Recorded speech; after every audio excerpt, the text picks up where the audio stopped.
another tough start for you, and you know, it happened in the previous game against Green Bay. Probably be a millionaire if you could pinpoint what the problem is. Yeah, I mean, we missed shots and we turned the ball over. We had 10 turnovers in the first half, and we shot 35%, 22% from three. And we only got to the foul line twice. So, you know, that's not the start that you're hoping for. You know, I thought we showed signs where we played hard and kept ourselves in the game when it looked like we were going to get blown out. But it's just hard to play from behind constantly. And it's a battle that we've fought all year, and hopefully it's something that at some point we'll learn from. Coach, is it something, you have Brandy that's been your bona fide scorer all year long, but is it the void of not having somebody that's a consistent scoring threat night in and night out? That's one of the main problems, you think? Yeah, I mean, we could use a secondary scorer. I mean, you know, very few teams that are successful that rely on one person night in, night out as much as we rely on Brandy. You know, when she got off to a slow start, we all kind of get off to a slow start now. She got it together and had a nice game for us offensively, but you know, we do have a hard time scoring. I mean, we've had a hard time scoring since the first game of the year, and you know, I think we've shown improvements, but we're still just not a real good team. I mean, Butler's good. They're second place team in the conference. You know, I appreciate that y'all thought we could beat them, but I mean, they're a really good team, and you know, when you get off to a slow start against a team like that, you're going to have your hands full trying to come back. Well, do you think the players are mentally ready for the start of the game? Yeah, I mean, judging by the results, I'd say no. I don't know. To me, I don't know how you could be a Division I athlete and not be mentally ready for a game. I mean, I imagine that's why you decide to play college basketball, is for the games. If you're not ready for the games, I can't work with you. I can't fix that. We can talk about strategy and stuff like that, but I mean, to me, that's my favorite part. I like the games, and it's not because I like wearing a jacket. I hate wearing a jacket, but it's because it's the game. And if you're not ready for the game, then you know there's something intrinsically wrong with you if you're going to be an athlete.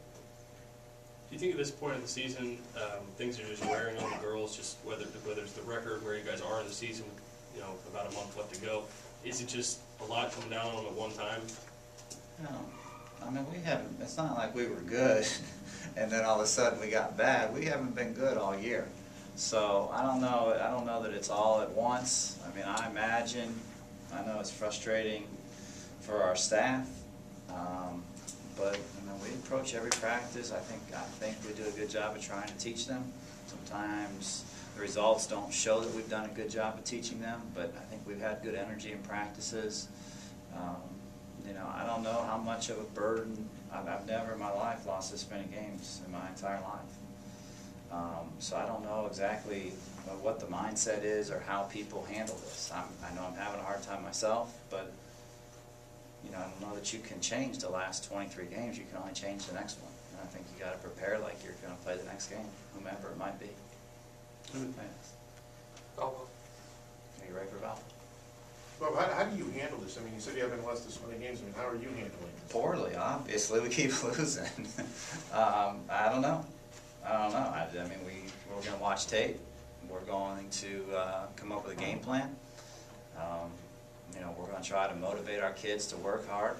You know, we script a few plays to start the game that we're going to run right out of this to start, maybe get us off to a better start. Now, Butler changed up defenses a little bit, so that, you know, you can't always be sure what they're going to run. And maybe I should ask Keith tomorrow at their practice what they're going to start in, so we can pick out what plays we're going to run. But you know, we'll try to get us off to a better start. You know, it's hard because we want to get Brandy going, but everybody knows we want. It's not a secret at this point. She's leading the conference in scoring, and we don't even have anybody else in the top, I don't know, 20 or something. I don't know how far down the list goes, but I'm sure our second scorer would be somewhere near the bottom. So, you know, it's just some things we got to overcome, and you know, we got 6 games left to try to do the best we can with it.